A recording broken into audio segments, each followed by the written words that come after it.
तोमर कॅपिटल्समध्ये आपले स्वागत आहे. सो आज आपण म्हणजे त्याची उद्या निफ्टी 50ची उद्या आहे एक्सपायरी. सो आज आपण त्याचे ॲनालिसिस करणार आहोत.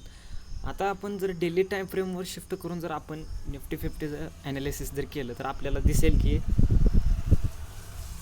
निफ्टी 50 जी आहे ती एक अप ट्रेंडमध्ये सध्या सुरू आहे. आता इथे बघू शकताय तुम्ही डेली टाईम फ्रेमवर जर आपण बघितलं बँक निफ्टी 50ला तर निफ्टी 50 काय करत आहे, एक सरळ अप ट्रेंडमध्ये जात आहे आणि हे आता अप ट्रेंडचा ब्रेकआउटसुद्धा होत आलेला आहे. म्हणजेच आता इथे तुम्ही बघू शकता जेव्हा या ट्रेड लाईनचा ब्रेकआउट झाला तेव्हा तो रिजेक्ट झाला. इथे तुम्ही बघू शकताय की इथे एकदा मार्केटने ब्रेक करण्याचा प्रयत्न केला पण तिथे काही ती ट्रेड लाईन ब्रेक झाली नाही. सेकंड टाईम जेव्हा त्याने प्रयत्न केला तेव्हा पण ब्रेक झाला नाही. असे का होत असेल तर ह्याच्या मागं सुद्धा एक रिझन आहे. कोणतं रिझन आहे? कारण आता मार्केटला जायचं आहे अप ट्रेंडला. म्हणजेच आपण पाहूया मार्केटला काय करायचं आहे, असं छोटे छोटे करेक्शन देऊन जायचं आहे अप ट्रेंडला. सो मार्केट आता बेसिकली काय करणार, जेव्हा पण ह्या ट्रेड लाईनचा ब्रेकआउट करेल तो असं एकदम नाही करणार. तो काय करणार की थोडासा नॉर्मली एक ब्रेकआउट देणार, परत खाली रिटेस्टला येणार आणि मग असं वरती जाणार.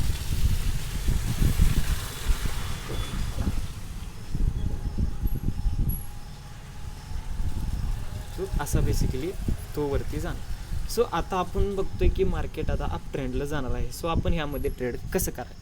सो बेसिकली आपल्याला काय करायचं आहे, आपली जी टाईम फ्रेम आहे स्टार्टिंगला जेव्हा आपण ॲनालिसिस करतो तेव्हा आपली फ्रेम जी आहे ती 1 आवरवर शिफ्ट करायची आहे. 1 आवरवर शिफ्ट केल्यानंतर आपल्याला दिसेल की आता मार्केट काय करत आहे, सरळ एक अप ट्रेंडला जात आहे. मग अप ट्रेंडला जात आहे म्हणल्यावर मार्केट काय करणार, खाली एक सपोर्ट घेणार.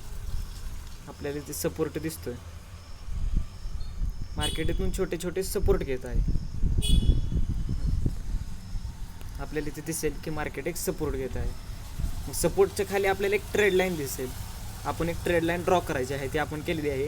आणि सो त्याच्यानंतर आपण एक रेसिस्टन्स मार्क करायचा आहे जो मार्केट घेऊन वरती जातो अशा प्रकारे. आता तुम्हाला 1 आवरच्या टाईम फ्रेमवरती दिसेल की मार्केटने इथे जी वरची म्हणजे वरचा जो रेसिस्टन्स आहे तो ब्रेक केलेला आहे. इथे तुम्ही पाहू शकता मार्केटने काय केलेलं आहे, वरचा जो रेसिस्टन्स आहे तो ब्रेक केलेला आहे आणि आता तो ब्रेक करून इथे आपल्याला ब्रेक केलेला दिसत आहे. आता मार्केटने इथे रेसिस्टन्स तर ब्रेक पण केलेला आहे, सोबतच इथे मार्केटने रिटेस्ट पण केलेला आहे. मग आता आपण काय करायचं की आपण आपलं जे गोल आहे ते आपण अपसाईडला ठेवायचं. अपसाईडला पण ठेवायचं आणि डाऊन साईडला पण ठेवायचं. कारण मार्केट आहे, मार्केटला कोणी प्रिडिक्ट करू शकत नाही. सो आपण दोन्ही साईडने आपण विचार करायचा आहे की मार्केट अपसाईड जाईल किंवा डाऊन साईड जाईल हे आपण सांगू शकत नाही. सो बेसिकली आता आपण ॲनालिसिस स्टार्ट करूया. आपली जी प्रिव्हियस क्लोजिंग आहे म्हणजे जी आजची क्लोजिंग आहे त्याच्यावर मी एक मार्क करून ठेवतो म्हणजे तुम्हाला स्पष्ट कळेल. ही ट्रेड लाईन मी कट करतो, नंतर आपण ड्रॉ करूया, काय विषय नाही. सो इथे आपण एक trade line horizontal line draw केलेली आहे. इथे आपण हॉरिझॉन्टल लाईन ड्रॉ का केली आहे, कारण आजची जी क्लोजिंग आहे त्याच्या क्लोजिंगवर मार्केटने एक सपोर्ट घेतलेला आहे. तो सपोर्ट जो आहे तो आहे आपल्या रेसिस्टन्सचा रिटेस्ट म्हणजेच आजची क्लोजिंग अशी आपल्याला दिसून येईल. आता आपल्याला अपसाईडचे टार्गेट फिक्स करायचे आहेत. सो अपसाईडचे टार्गेट फिक्स करताना ऑल टाईम मार्केटचा हाय बघायचा आहे. आता हॉरिझॉन्टल लाईनने आपल्याला ऑल टाईम हाय मार्कआउट करायचे आहेत. सो इथे तुम्ही पाहू शकता की 23,443चा एक ऑल टाईम हाय आहे. ह्याच्यावरती कोणताही ऑल टाईम हाय नाही. सो आपल्याला काय करायचं आहे, ऑल टाईम म्हणजे मार्केट अजून किती वर जाऊ शकते ह्याच्यासाठी आपल्याला एक इंडिकेटर यूज करायचं आहे. ह्या इंडिकेटरचं नाव आहे पिव्होट पॉईंट स्टँडर्ड. हे इंडिकेटर तुम्हाला यूज करायचं आहे. हा काय करतो की मार्केटचे रेसिस्टन्स आणि सपोर्ट हे आपल्याला दाखवतो. आता ह्या ह्या इंडिकेटरनुसार तर आपल्याला एक होऊ शकतं, आपण जिथे मार्क केला होता तिथे एक आपल्याला रेसिस्टन्स भेटलेला आहे आणि दुसरा रेसिस्टन्स इथे आहे 23,650. हा आहे त्याचा दुसरा रेसिस्टन्स आणि तिसरा रेसिस्टन्स आपण मार्कआउट करूया 23,800 जवळ. हा एक आपला रेसिस्टन्स तयार होईल अपसाईडसाठी. हा इंडिकेटर तुम्ही यूज करू शकता. मी डिस्क्रिप्शनमध्ये सुद्धा इंडिकेटरचं नाव देईल तुम्हाला. आता हे झाले अपसाईडचे टार्गेट्स. आता डाऊनसाईडचे टार्गेट्स आपण कसे फिक्स करायचे? आता आपण प्रिव्हियसचा मार्केटचा डेटा चेक करायचा आहे. प्रिव्हियसला मार्केटने काय केलं आहे, मार्केट इथं आलं आणि सरळ इथून खाली आलं. सो हे आपल्यासाठी एक प्रिव्हियसचा म्हणजे प्रिव्हियसचे जे लेवल्स आहेत त्या प्रिव्हियसचे लेवल्स आपण पुढेसुद्धा म्हणजे पास्टचे लेवल्स आपण फ्युचरमध्ये यूज करू शकतो. सो इथे आपल्याला एक लेवल मिळाला डाऊनसाईडसाठी. 23,088चा हे एक डाऊनसाईडचा लेवल आहे आणि त्याच्या खाली सुद्धा आपण जाऊया. त्याच्या मागे जर गेलं तर आपल्याला अजून एक लेवल मिळेल 22,800चा लेवल. इथून पण मार्केट सरळ खाली आलेलं आहे, हे आपण पाहू शकता. सो हे एवढे लेवल्स आपल्यासाठी इनो आहेत.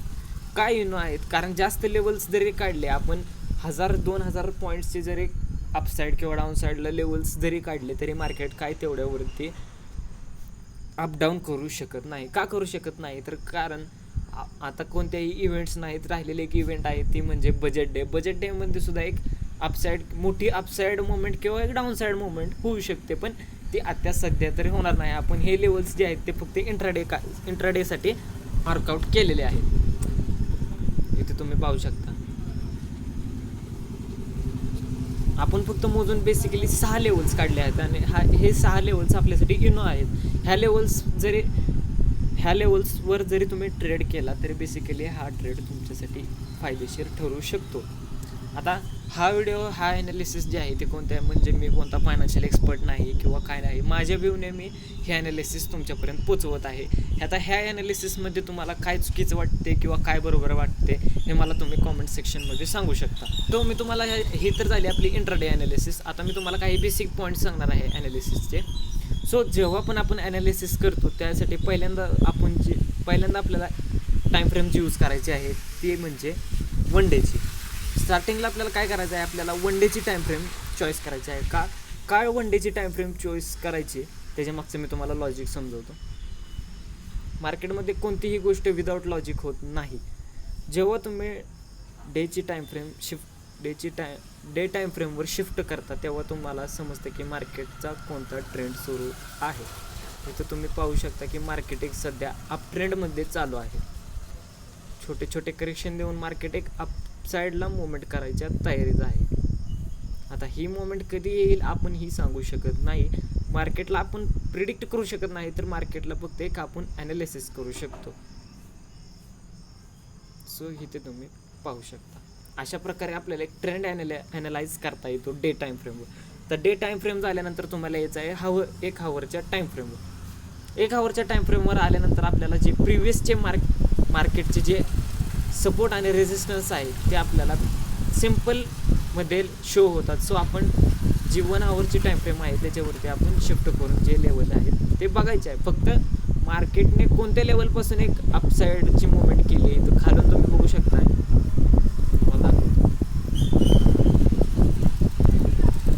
मार्केट इथून खाली आलं, सो इथून वरती गेलं, परत इथून खाली आलं. हे काय आहे तर हे एक मार्केटचे प्रिव्हियसचे म्हणजे जे आधी घडून गेलेले जे लेवल्स आहेत ते आपण का बघायचे, म्हणजे आपण बघतोय का बघायचे, कारण मार्केट जिथून पडला आहे प्रिव्हियसमध्ये तिथूनच मार्केट फ्युचरमध्ये सुद्धा पडायची दाट शक्यता असते. सो आपण इथं बघितलं, इथे एक आपल्यासाठी सपोर्ट तयार झाला, इथे बघू शकताय. सो इथे पण सेम कन्सेप्ट आहे. इथे बघू शकता तुम्ही, इथे एक सपोर्ट झाला प्लस इथे एक सपोर्ट आहे. अजून जरी तुम्ही मागं प्रिव्हियसचा डेटा ॲनालाइज केला की तुम्हाला समजून जाईल. सो ह्यासाठी आपण 1 तासाची टाईम फ्रेम दुसऱ्यांदा यूज करायची आहे ॲनालिसिस करताना. पहिल्यांदा तुम्हाला 1 डेची टाईम फ्रेम चॉईस करायची आहे, त्याच्यानंतर 1 तासाची चॉईस करायची आहे आणि त्याच्यानंतर सगळ्यात शेवटी आपल्याला यायचं आहे 15 मिनिट टाईम फ्रेमवर. 15 मिनिट टाईम फ्रेमवर आल्यानंतर तुमचे जे लेवल्स आहेत ते लेवल्स तुम्हाला मार्कआउट करायचे आहेत. 1 डेवर आणि 1 हवरच्या टाईम फ्रेमवर कधीच लेवल मार्कआउट करायचे नाहीत, कारण जे लेवल्स असतात ते 200-300 पॉईंटच्या डिफरन्सने आपण मार्कआउट करतो डे टाईम फ्रेमवर आणि 1 हवरच्या टाईम फ्रेमवर.